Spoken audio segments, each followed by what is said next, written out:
I discussed with Mr. Burroughs before we came out here some of the details that led to the construction of this section of the book. I asked him where he got the idea for this part, and he said that it was derived from the ventriloquist scene in The Dead of Night, if you know that film. And I had a little bit of trouble following that for a moment there until he made it all very clear to me by saying that it was like when you have a ventriloquist dummy and suddenly the dummy starts talking for you. And so with that introduction, I start on page 132, and it goes like this. Did I ever tell you about the man who taught his asshole to talk? His whole abdomen would move up and down, you dig, farting out the words. It was unlike anything I ever heard. This ass talk had a sort of gut frequency. It hit you right down there like you gotta go.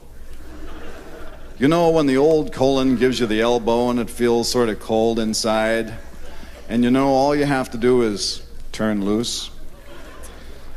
Well, this talking hit you right down there. A bubbly, thick, stagnant sound. A sound you could smell. This man worked for a carnival, you dig.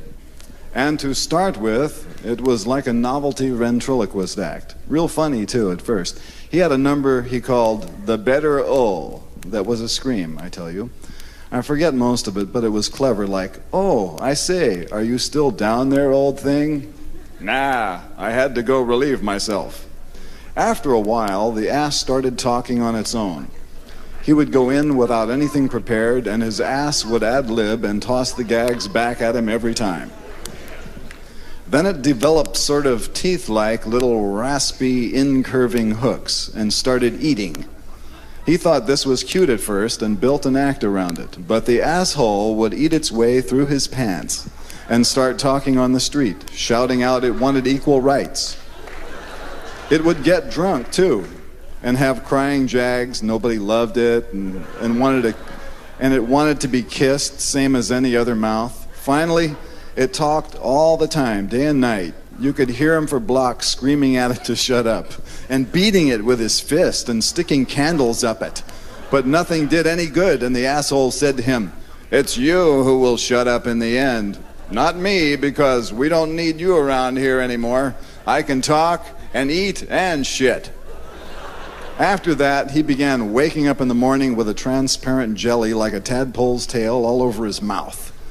This jelly was what the scientists call un-DT, undifferentiated tissue, which can grow into any kind of flesh on the human body.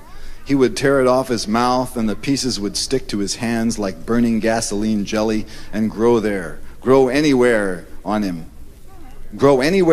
a glob of it fell. So finally his mouth sealed over, and the whole head would have amputated spontaneous.